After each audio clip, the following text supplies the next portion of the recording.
आप देख रहे हैं डीटीवी इंडिया का खास कवरेज। गुजरात के पूर्व मुख्यमंत्री विजय रूपाणी का अब से कुछ देर बाद राजकोट में पूरे राजकीय सम्मान के साथ अंतिम संस्कार कर दिया जाएगा। इस समय आपको हम अपडेट दे देते हैं। अंतिम यात्रा उनकी चल रही है। उन्हें अंतिम विदाई देने के लिए सड़क के दोनों ओर उनके प्रशंसक, करीबी लोग और राजकोट के लोग मैदान में उतर चुके हैं। कार्यकर्ता भी बीजेपी के मौजूद हैं। विजय रूपाणी का अहमदाबाद हवाई हादसे में निधन हो गया था। वो 12 जून 2025 को अहमदाबाद एयरपोर्ट से लंदन के लिए उड़े थे। एयर इंडिया के विमान में वो वहां के पैसेंजर थे जो टेक ऑफ के तुरंत बाद हादसे का शिकार हुए। हादसे में रूपाणी समेत विमान में बैठे 241 यात्रियों और चालक दल के सदस्यों की मौत हुई थी। ये तस्वीरें आप सीधे तस्वीरें देख रहे हैं राजकोट की, जहां पर अंतिम विदाई दी जा रही है पूर्व मुख्यमंत्री विजय रूपाणी को। वो इसी राजकोट शहर के राजकोट पश्चिम सीट से विधायक चुने गए थे। मुख्यमंत्री रहते हुए उन्होंने यहाँ जब मुख्यमंत्री बने तो इस सीट से वो विधायक थे और राजकोट ही नहीं बल्कि पूरे सौराष्ट्र और गुजरात के विकास में उनके 5 साल के छोटे से कार्यकाल में अहम भूमिका निभाई। उनको राजकोट में विजय भाई के नाम से आम लोग पुकारा करते थे। आज वो विजय भाई उनके बीच नहीं हैं और इसलिए जन सैलाब अपने नेता को आखिरी विदाई देने के लिए सड़कों पर उमड़ा हुआ है। बिल्कुल, और हमारे तीनों सहयोगी मनोगिया लोईवाल, अभिषेक और साथ ही रवीश रंजन जुड़ रहे हैं हमारे साथ, और साथ ही न्यूज़ रूम से संजय सिंह और अखिलेश शर्मा। और इस खास कवरेज पर हम लगातार बने हुए हैं। अभिषेक, पहला सवाल तो आपसे ही, आप उस अंतिम यात्रा में शामिल हैं। दोनों तरफ जन सैलाब है। सरलता के लिए, सिंप्लिसिटी के लिए जाने जाते थे, जेंटलमैन पॉलिटिशियन कहा जाता था गुजरात का विजय रूपाणी को। दोनों तरफ गुजरात की जनता, राजकोट की जनता उन्हें अंतिम विदाई देने के लिए मौजूद है इस वक्त।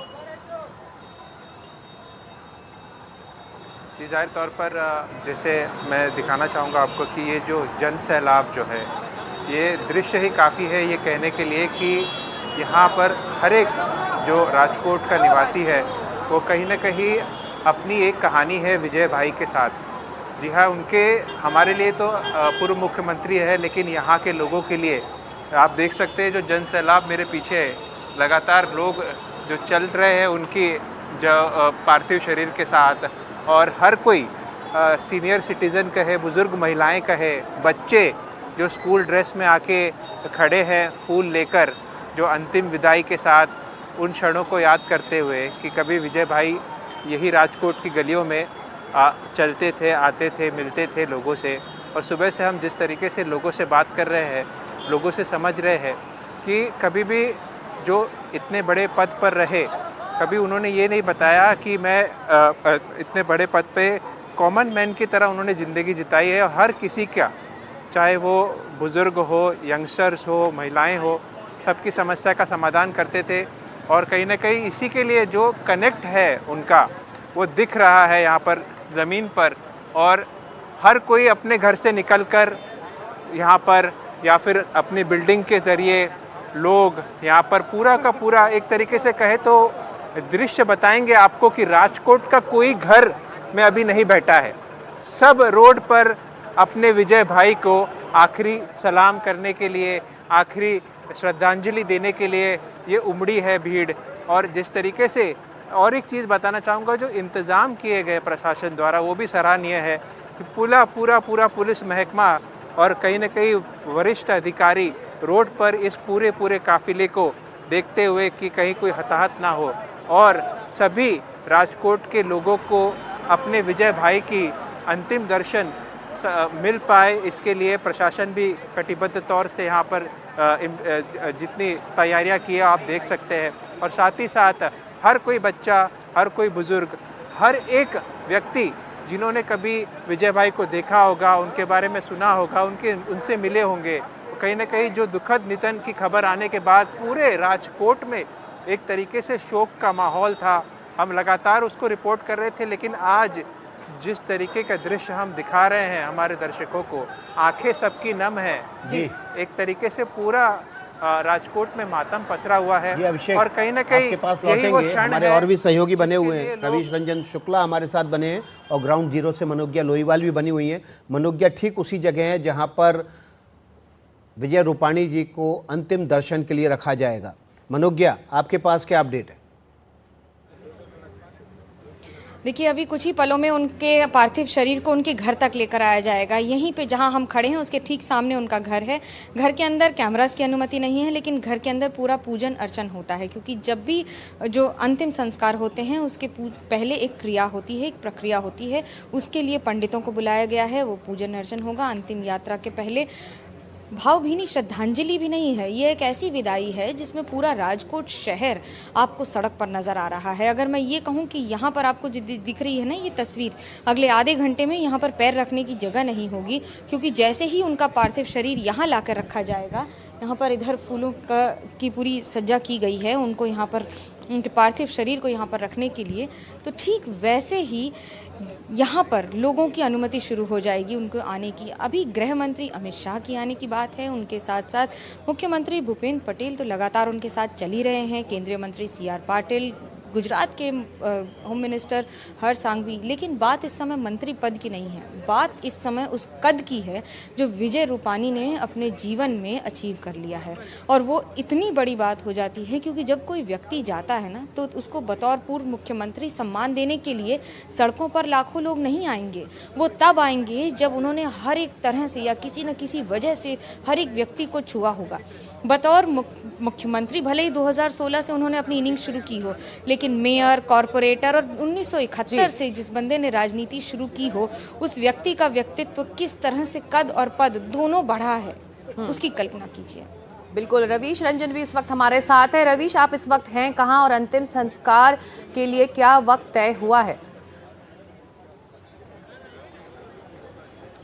जी देखिए सिकता, मैं इस वक्त अहमदाबाद के सिविल हॉस्पिटल के बाहर खड़ा हूं और यहां पर आज सुबह जो है वो तकरीबन 12 बजे के आसपास में जो पूर्व मुख्यमंत्री हैं विजय रूपाणी, उनका शव यहां से निकला, पार्थिव शरीर, और उसके बाद में राजकोट पहुंचा।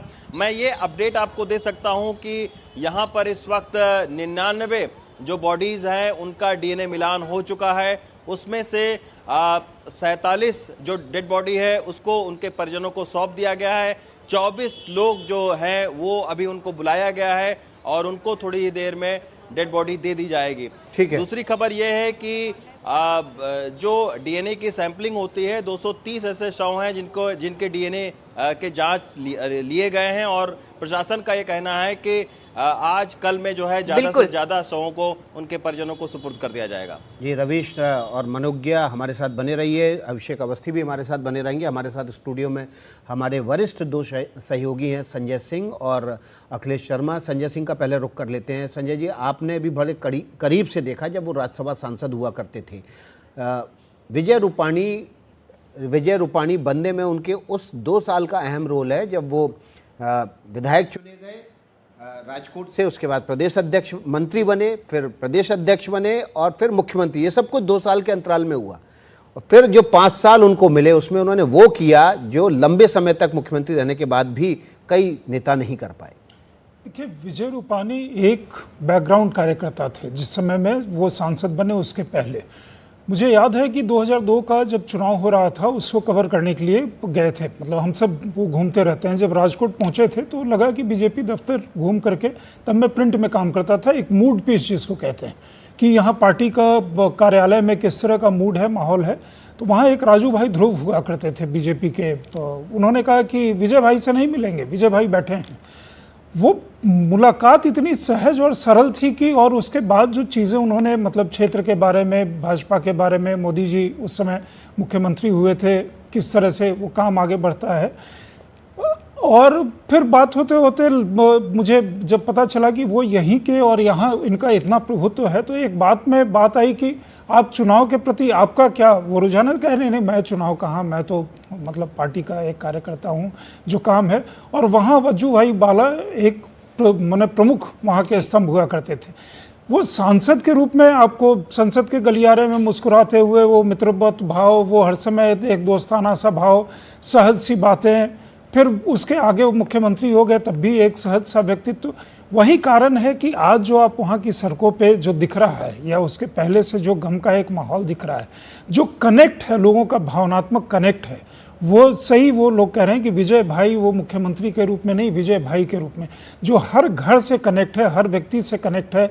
और हम सब जब यहाँ भी बैठे हैं तो हम उस गम को फील कर रहे हैं। और ये जन सैलाब इसको दर्शाता भी है जो आप कह रहे हैं संजय जी, कि दोनों तरफ आखिरी विदाई, अंतिम दर्शन के लिए, आखिरी यात्रा के लिए हर कोई उनसे जुड़ना चाहता है। और ये सीधी तस्वीरें राजकोट की हम देख रहे हैं। जो बात संजय जी अखिलेश कर रहे थे कि जो भी उनसे जुड़ा उनका कायल हो गया, लेकिन उनकी भी शुरुआत बिल्कुल ग्राउंड से हुई और फिर उस प्रदेश का मुख्यमंत्री बनना, उतनी ही मेहनत की उन्होंने। ना वो कोई हेलीकॉप्टर नेता थे, बिल्कुल ज़मीन से उन्होंने शुरुआत की और फिर ऊपर पहुंचे अपनी मेहनत। बिल्कुल सही बात है सिकता। और जो आप जन सैलाब देख रहे हैं राजकोट की सड़कों पर, राजकोट चाहे उनकी जन्मभूमि ना रही हो, लेकिन कर्मभूमि उनकी राजकोट रही। उनका जन्म ज़रूर रंगून में हुआ था, लेकिन जब वो छोटी उम्र में ही राजकोट उनका परिवार शिफ्ट कर गया था, उन्होंने पूरा अपना जो सार्वजनिक जीवन था वो राजकोट में व्यतीत किया। पार्षद से शुरुआत की और पार्षद के बाद मेयर भी राजकोट के बने। अलग अलग कमिटीज़ जो होती हैं, स्टैंडिंग कमिटीज़ नगर निगम की, उसमें उन्होंने काम किया। और जो लोगों की समस्याएं थी, उनका जो दुख दर्द था, उसकी नब्ज़ को उन्होंने पकड़ते हुए उनके लिए ज़मीन पर काम किया। वजूभाई वाला का जिक्र संजय जी कर रहे थे, वो लगातार वहाँ से राजकोट पश्चिम से विधायक रहे। उनके डमी कैंडिडेट के तौर पर विजय रूपाणी का जो है पर्चा भराया था कि अगर मान लीजिए गलती से वजूभाई वाला का पर्चा खारिज हो जाता है तो विजय रूपाणी कैंडिडेट होंगे। लेकिन आखिरकार हुआ ये कि वजूभाई वाला ने जब इस्तीफा दिया तो उनके बाद उनकी जो सीट खाली हुई, उपचुनाव हुआ, उस पर पहली बार 2014 में विजय रूपाणी ने चुनाव वहाँ से जीता। आप देखिए कहाँ उन्होंने सार्वजनिक जीवन अपने इतने साल पहले शुरू किया और कितना लंबा इंतजार उन्होंने विधानसभा में आने के लिए किया। ये दिखाता है कि पार्टी के एक समर्पित कार्यकर्ता की क्या भूमिका रहती है और किस तरह से जो इंतज़ार होता है उसका एक मीठा फल बीजेपी में मिलता है। और वो उनको विजय रूपाणी को मिला जब उसके कुछ ही साल बाद उन्हें मुख्यमंत्री भी बनाया गया। उससे पहले प्रदेश अध्यक्ष भी हो रहे और पूरे 5 साल तक मुख्यमंत्री के तौर पर उन्होंने बेहतरीन काम किया। उनके नेतृत्व में पार्टी ने चुनाव भी जीता। और जिस बात का जिक्र हम पहले भी कह रहे थे कि जिस राज्य के मुख्यमंत्री नरेंद्र मोदी रहे हों और मुख्यमंत्री रहते हुए प्रधानमंत्री बने हों, उस जगह को भरना और उनकी जगह काम करना, ये कितनी बड़ी चैलेंज उनके लिए रहा और वो उसको उन्होंने करके दिखाया।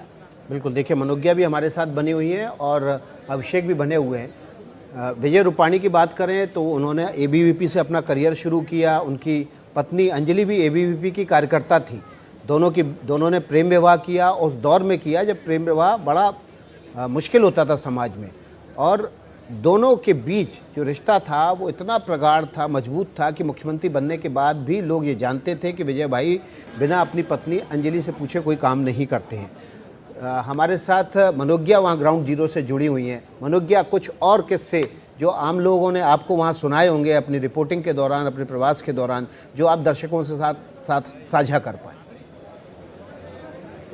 देखिए, बतौर मुख्यमंत्री अगर वो अपने बेटे से कहें, ऋषभ से, क्योंकि पहले पुत्र को वो खो चुके थे, तो उसके बाद उन्होंने अपना एनजीओ खोला और एनजीओ खोलने के बाद उन बच्चों को पढ़ाना लिखाना शुरू किया। पढ़ाना लिखाने के लिए लोग पैसे दे देते हैं और फिर कहते हैं कि हो गया हमारा काम, लेकिन ऐसा नहीं किया उन्होंने। वो हर हफ्ते वहाँ जाते थे, बच्चों के साथ ज़मीन पे बैठ के खाना खाते थे। उनमें से आज कुछ बच्चे अलग अलग पदाधिकारी बन गए हैं पूरे देश में। लेकिन उससे ज़्यादा महत्वपूर्ण एक अद्भुत कहानी कि एक मुख्यमंत्री अपने बेटे को कहता है कि तुम बूथ पे काम करो। बतौर मुख्यमंत्री ये बहुत कम लोग कर पाते हैं क्योंकि वो मुख्यमंत्री का बेटा होता है, लेकिन उन्होंने ये संभव किया। उन्होंने अपने बेटे से कहा, ऋषभ से, कि तुम बूथ पे कार्यकर्ता बनो और काम करो, और फिर उससे हिसाब लेते थे कि तुम्हारे बूथ पर कितने वोट आए, तुमने पर्ची कितने इलाकों में पहुंचाई। देखिए, ये सहजता हो सकती है, लेकिन इसके लिए आपको दिल भी चाहिए। आपको एक ये अंदाज़ा होना चाहिए कि बतौर पिता वो ये जानते हैं कि अब वो बेटा मुख्यमंत्री का बेटा हो गया है, लेकिन क्योंकि उनकी ज़िंदगी में वो रैंक्स एंड फाइल से ऊपर उठ आए हैं, ठीक उसी तरह से उन्होंने भी अपने बेटे को वैसे ही रखा है। और परिवार को एकदम ज़मीन पर रखने की जो एक आदत है ना, वो अद्भुत है। आप किसी से भी मिल लीजिए, किसी को भले ही बात नहीं करनी हो, लेकिन आपसे ये ज़रूर पूछ लेंगे कि आप ठीक हैं कि नहीं। बिल्कुल, और ये सीधी तस्वीरें हम देख रहे हैं जो बात मनोज्ञा कह रही थी। अब जिन्होंने भी उनको जाना है वो उनसे जुड़ा रहा है, उनकी सरलता का वो कायल रहा है, फैन रहा है। और ये जन सैलाब दिखा रहा है, राजकोट की सड़कों पर उनकी अंतिम यात्रा है और फिर अंतिम दर्शनों के बाद उनका अंतिम संस्कार कर दिया जाएगा। लगातार हम इस कवरेज पर बने हुए हैं। हम लौट रहे हैं इस छोटे से ब्रेक के बाद।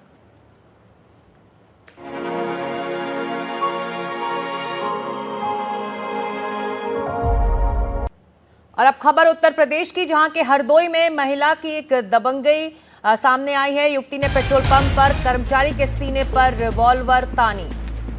तस्वीरें आपके सामने होंगी थोड़ी देर में। युवती के परिजन ने पेट्रोल पंप कर्मचारी को धमकाया, उसके साथ मारपीट की। पेट्रोल पंप पर लगे सीसीटीवी कैमरे में ये पूरी घटना कैद हो गई।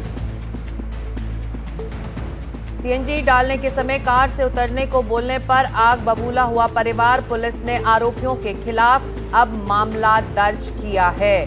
तो ये तस्वीरें हैं एक पेट्रोल पंप की, जहां पर एक परिवार अपनी कार में सीएनजी डलवाने के लिए पहुंचा था, लेकिन जब पेट्रोल पंप के कर्मचारियों ने उन्हें कार से उतरने के लिए कहा, क्योंकि यही नियम है, अगर आप सीएनजी भरवा रहे हैं तो कार से उतरना होगा, कार को खाली करना होगा, तभी गैस भरी जाती है। लेकिन इससे नाराज हो गई ये युवती और उसने रिवॉल्वर निकालकर कर्मचारी के सीने पर रखा। मामला क्या है, इस पर पूरी जानकारी के लिए सीधे चलते हैं हमारे सहयोगी रणवीर सिंह के पास। रणवीर, हरदोई का ये मामला, तस्वीरें बता रही हैं कि बहुत नाराज था ये परिवार।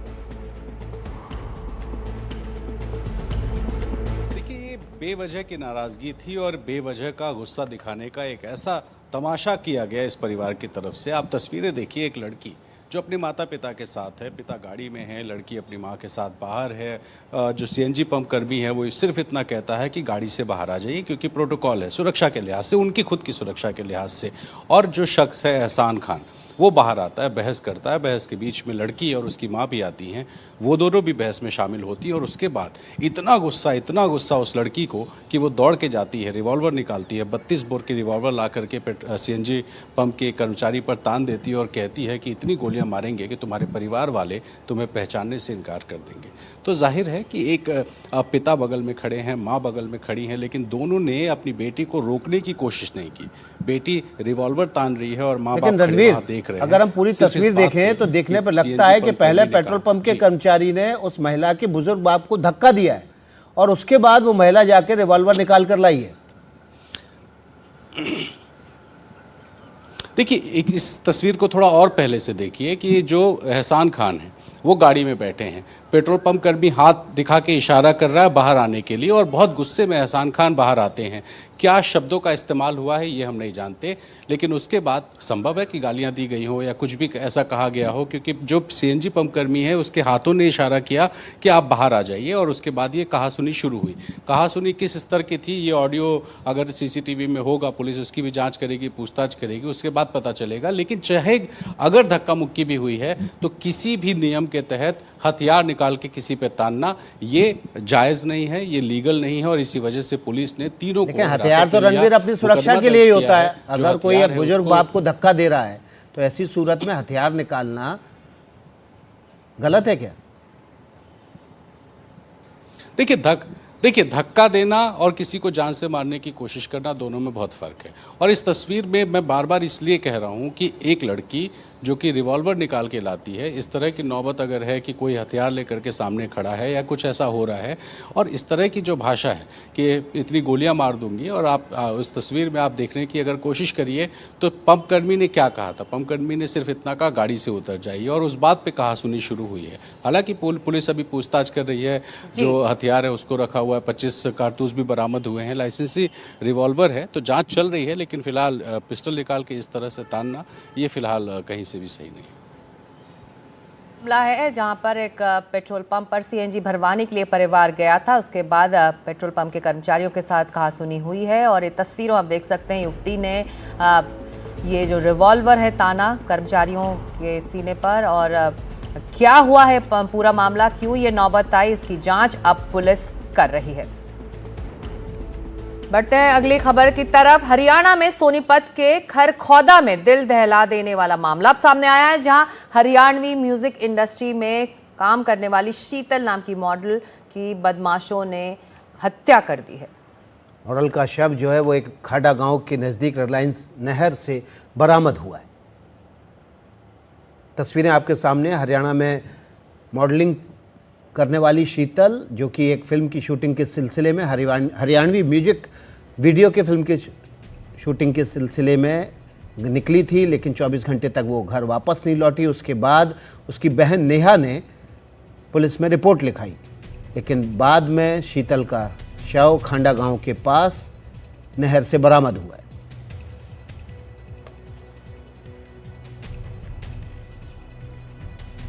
नहर जो हमारी नहर है इसमें कार डूब गई थी और वो कार इसराना का रहने वाला एक लड़का था, सुनील नाम का, उसकी गाड़ी थी वो। ये लड़का इसको लेके गया हुआ था, इसी ने इसका हो सकता है इसने हत्या की हो, क्योंकि उसको चोटें हैं, तो हत्या की संभावना से इनकार नहीं किया जा सकता। अभी पोस्टमार्टम करवा रहे हैं, वो खरखोदा में डेड बॉडी बरामद हुई, वहाँ पर उसका पोस्टमार्टम होएगा। उसके बाद पोस्टमार्टम की रिपोर्ट आएगी तो FIR दर्ज कर लेगी और उसी कर हम उस लड़के को काबू करके उसको अरेस्ट करेंगे।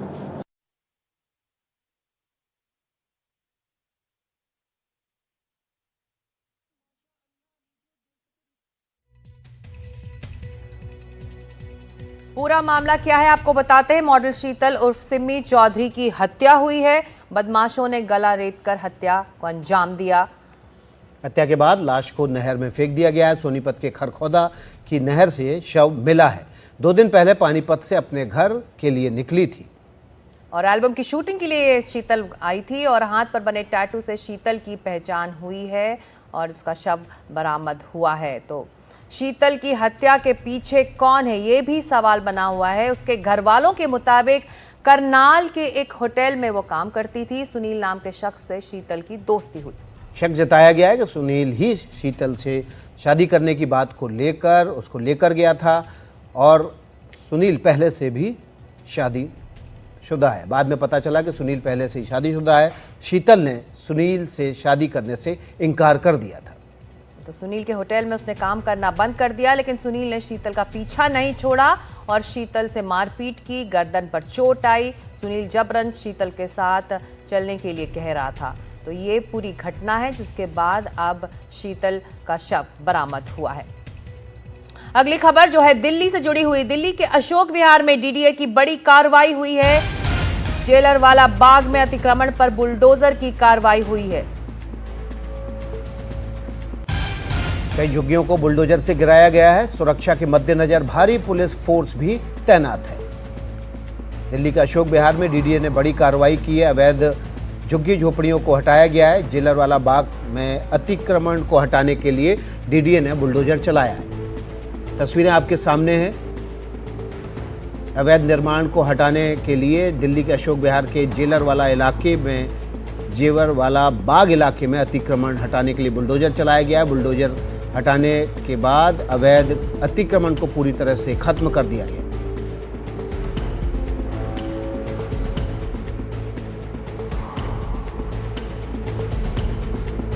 तो अब अखिलेश, ये एक ऐसा मामला है जिस पर राजनीति बहुत तेज हुई है दिल्ली में आम आदमी पार्टी और बीजेपी की सरकार को लेकर।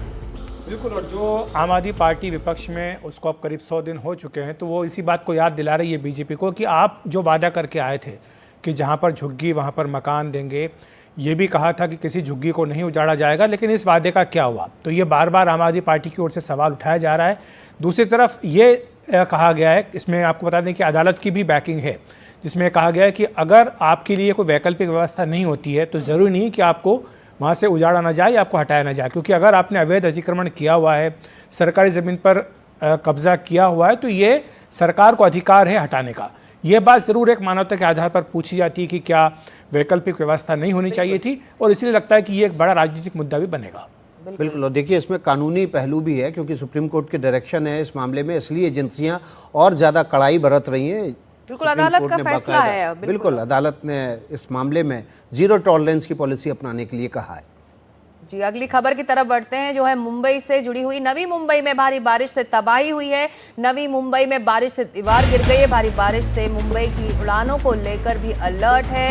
एयर इंडिया ने भारी बारिश से देरी का अनुमान भी जताया है। तो मुंबई से उड़ने वाली जो फ्लाइट्स हैं वो अफेक्टेड रहेंगी इस भारी बारिश की वजह से। सुजाता हमारी सहयोगी इस खबर पर ज़्यादा जानकारी के साथ जुड़ गई हैं। सुजाता, क्या अपडेट है आपके पास?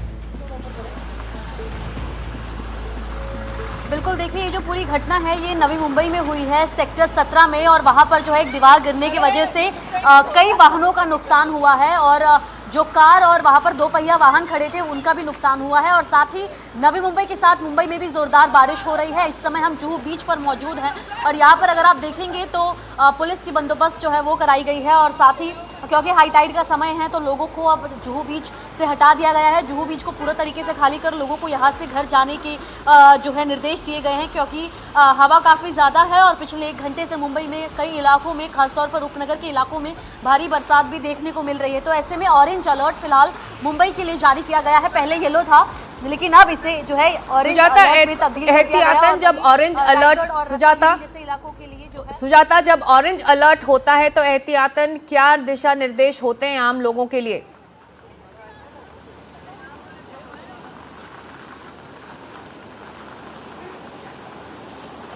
बिल्कुल, देखिए, और जिस प्रकार की बरसात हम ऑरेंज अलर्ट में देखते हैं वो बहुत ज़्यादा होती है और साथ ही जो इंटेंसिटी के साथ बरसात होती है, ऐसे में लोगों को कहा जाता है कि वो घर से बाहर ना निकले। अभी जो है फिलहाल ऑरेंज अलर्ट है और अगर आप देखेंगी तो यहाँ पर भी जो है दिशा निर्देश दिए गए हैं और ख़ासतौर पर ऐसे समय में युवा जो है वो ज़्यादा आपको बीच के आसपास इर्द गिर्द नजर आएंगे और ख़ासतौर पर जो युवक तैरने जाते हैं उन्हें भी जो है पूरे तरीके से वहाँ से हटा दिया जाता है। जो समुद्री इलाके हैं उन्हें पूरे तरीके से खाली कर दिया जाता है। तो कहीं ना कहीं जो एहतियातन निर्देश हैं वो जारी कर सारे जो प्रिकॉशनरी मेजर्स है वो उठाए जाते हैं और कोशिश की जाती है कि ऑरेंज अलर्ट में ज़्यादा से ज़्यादा सावधानी बरती जाए, क्योंकि इसमें जो हवा की स्पीड होती है वो भी बहुत ज़्यादा होता है। थंडरस्टॉर्म साथ ही जो है पूरे शहर में देखने मिलता है और मुंबई में खासतौर पर जो है जब ऑरेंज अलर्ट जारी किया जाता है तो येलो अलर्ट की बरसात में पानी भर जाता है। ये तो फिर भी ऑरेंज अलर्ट है तो पानी भरने और जलजमाव की स्थिति जो है वो शहर के कई इलाकों में नजर आ सकती है, जिसके चलते जो सारी कोशिश है वो फिलहाल सुजाता, आप मुंबई के कई इलाकों में आपका जो अम्ब्रेला है, आपका जो छाता है, आप उसे अच्छे से थामे रखें। आप बता रही हैं कि बहुत तेज हवा चल रही है और आप बड़ी मुश्किल से छाते को थामे रखी हैं। शुक्रिया अपडेट के लिए। तो अंदाजा लग रहा है विकास की कितनी तेज हवा मुंबई में इस वक्त चल रही है। पीछे हाई टाइड भी दिखाई दे रही है। तेज बारिश के बाद निश्चित रूप से हवाओं का जोर बढ़ता है और ऐसी सूरत में अपनी सुरक्षा बहुत ज़रूरी है जी। अगली खबर का रुख कर लेते हैं। अगली खबर जो है वो राजकोट से है। विजय रूपाणी को आज अंतिम विदाई दी जा रही है। इस वक्त राजकोट में उनकी अंतिम यात्रा चल रही है और इसके बाद विजय रूपाणी के शव को प्रकाश कॉलोनी में अंतिम दर्शन के लिए रखा जाएगा। वहाँ पर हमारी सहयोगी मनोज्ञा लोईवाल ने विजय रूपाणी के गुरु रामानंद जी से बात की है। सुनवाते हैं क्या कुछ कहा उन्होंने। गुजरात के पूर्व मुख्यमंत्री दिवंगत विजय रूपाणी के गुरुजी हमारे साथ हैं, रामानंद जी हैं। बतौर गुरु उनको क्या क्या शिक्षा दी है और बतौर शिष्य वो कैसे थे? अरे वो तो शिष्य तो अलौकिक थे और अपने गुजरात के पूर्व मुख्यमंत्री थे और उनके कुलदेवी है, वहाँ पे मैं महंत हूँ और वो अवरनवर वहाँ आते थे। 8-15 दिन में आते थे वो। और उन्होंने अभी 5-6 महीने पहले उनके पर्सनल 51 लाख रुपया दे के उनका कुलदेवी का भव्य मंदिर बनाया है। उनकी अबू धाबी से, दुबई अबू धाबी से उनके कारीगर बुलवाए थे माँ अम्बा की मूर्ति बनवाने के लिए। बात करते हैं व्यक्तित्व की, तो एक होता है शिष्य, एक होता है मुख्यमंत्री। अंतर क्या है? अंतर तो बहुत है, क्योंकि इनका जो तरीका था एक गरीब लोगों के सामने मतलब कोई भी उनका काम करना, तुरंत किसी भी गरीब लोग आए, हमारे जैसे साधु संत आए तो उनके लिए तुरंत ही कोई भी कार्य है वो तुरंत फ़ोन करते थे। कहीं भी कुछ भी काम है तो तुरंत फ़ोन करते थे, फ़ोन से उनसे काम करते थे। और उनका जो हंसमुखा स्वभाव था, वो हंसमुख हमेशा हंसते रहते थे। और हमारे तो उनकी कुलदेवी है, वहाँ अवरनवर उनको आना होता था। और अभी मैंने आपको बनाया कि इनका आखिरी एक सपना था, वो सपना था कि लिफ्ट बनाना। जो इनका कुलदेवी का मंदिर है 100 पगथिया ऊपर है, तो उनका ऐसा था कि जो बुजुर्ग लोग आ सकते हैं वो ऊपर नहीं आ सकते, तो मैं बापू लिफ्ट बनवा दूंगा। तो मैंने बोला ठीक है, तो आप लिफ्ट बनवाइए गया। और आखिर याद ही उनकी ये रह गई है कि उन्होंने मेरे को इंद्रेश्वर महादेव के बारे में पूछा था। इंद्रेश्वर महादेव एक जूनागढ़ के अंदर प्राचीन स्थान है, जो जब भी सोमनाथ जाते थे तो पहले इंद्रेश्वर महादेव आते थे। तो इंद्रेश्वर महादेव ने उन्होंने उनका सरकार में से अंगद रस लेके उन्होंने 5 करोड़ रुपया विकास किया है और पूरा काम करके भी बताया। तो आपसे हर बात करते थे? मुख्यमंत्री से इस्तीफा देने के बाद कुछ कहा उन्होंने? हाँ जी, उन्होंने मेरे को ये कहा कि बापू माता जी की कृपा रहेगी, मैं यहाँ अभी मैं राजकारण छोड़ देने वाला हूँ। मेरे को बोला बस माता जी का भजन करना है बापू, और कुछ नहीं करना है। बस आखिर में मेरे को ये बताया और उन्होंने ये बताया कि बापू आप आशीर्वाद दो, बस परिवार हमारा सुखी रहे और समृद्ध रहे। आज परिवार में उनका अंतिम शरीर आ रहे हैं देखने के लिए, क्या भावनाएं हैं आपकी? बस मैं भी उनका अंतिम दर्शन करने के लिए आया था। मैं कल भी आया था, लेकिन कल वो आ नहीं सके, तो मैं आज दूसरी बार आया हूँ। और बस बहन कुछ नहीं मैं कह सकता अभी तो। उनके कहना मुश्किल है, क्योंकि शब्दों में बयां करना ये उनके लिए भी मुश्किल है जिन्होंने जीवन बिताया हो उन लोगों के साथ।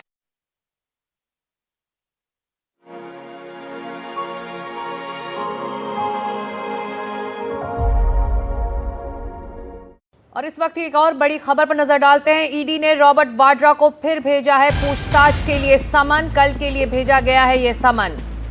संजय भंडारी केस में ये समन भेजा गया है। ईडी ने रॉबर्ट वाड्रा को एक बार फिर से पूछताछ के लिए समन भेजा है। इस मामले में ज़्यादा जानकारी के लिए अपने सहयोगी मुकेश सिंह सेंगर के पास चलते हैं। मुकेश से अभी संपर्क नहीं हो पाया है, लेकिन उनके पास चलेंगे। पिछले मंगलवार को ये समन भेजा गया था रॉबर्ट वाड्रा को। संजय भंडारी केस में रॉबर्ट वाड्रा को ईडी के सामने पेश होने के लिए समन भेजा गया है। ईडी ने रॉबर्ट वाड्रा को समन भेजा है। कल के लिए समन है, कल उन्हें पेश होना है। संजय भंडारी मामले में ये समन भेजा गया है और हमारे सहयोगी मुकेश सिंह सेंगर अब जुड़ रहे हमारे साथ। मुकेश, समन एक बार फिर रॉबर्ट वाड्रा को और उनको 17 जून यानी कल पूछताछ के लिए बुलाया गया है। दरअसल उनको बीते मंगलवार को ही पूछताछ के लिए बुलाया गया था, लेकिन उन्होंने कहा था कि वो अवेलेबल नहीं है और वो नहीं आए थे। ये जो मामला है ये संजय भंडारी जो आर्म्स डीलर है उससे जुड़ा हुआ है। संजय भंडारी को लेकर जो ईडी है वो मनी लॉन्ड्रिंग के तहत लगातार जांच कर रही है और 2009 में संजय भंडारी ने लंदन में कुछ प्रॉपर्टीज परचेज की थी। उन प्रॉपर्टीज का जो रेनोवेशन है वो वाड्रा ने कराया था और ये भी आरोप है कि वाड्रा ने इन प्रॉपर्टीज पर काम कराने के लिए कुछ पैसे भी दिए थे। तो उसी मामले में जो ईडी है वो वाड्रा और संजय भंडारी के लिंक को इस्टेब्लिश करना चाहती है। वाड्रा से जानना चाहती है कि आखिर उनका संजय भंडारी जो कि आर्म्स डीलर है और इस समय लंदन में भागा हुआ है उससे उनके क्या संबंध हैं। इसको लेकर जो ईडी है वो पूछताछ करना चाहती है। तो कल यानी 17 जून के लिए उनको सम्मन जारी किया गया है। जी मुकेश, ऐसा नया क्या हुआ है, क्या सबूत ईडी को मिले हैं जिसके बाद वाड्रा को फिर से सम्मन जारी किया गया है? देखिए, ईडी इस मामले की काफी लंबे समय से जांच कर रही है, लेकिन अभी कुछ ऐसे दस्तावेज मिले हैं जिनसे ये जानकारी मिली है कि 2009 में संजय भंडारी ने लंदन में जो प्रॉपर्टी परचेज की थी उनका रेनोवेशन का काम जो है वाड्रा ने कराया था। और ये भी इसमें बात निकल कर आई है कि जो ये प्रॉपर्टीज हैं, दरअसल ये प्रॉपर्टी जो है भले ही संजय भंडारी के नाम की हों, लेकिन इन पर जो ये जो प्रॉपर्टी हैं ये रॉबर्ट वाड्रा की हैं और ये अवैध तरीके से वहां पर ली गई हैं। ये भी बात निकलकर सामने आई है। तो इसी को लेकर अब ईडी रॉबर्ट वाड्रा से पूछताछ करना चाहती है। जी, शुक्रिया इस जानकारी और अपडेट के लिए। तो ईडी ने रॉबर्ट वाड्रा को फिर भेज दिया है समन। कल के लिए समन है। पिछले समन में उन्होंने अनअवेलेबिलिटी यानी कि वो पेश नहीं हो पाएंगे ऐसा कहा था और एक बार फिर अब ईडी का समन रॉबर्ट वाड्रा के लिए गया है।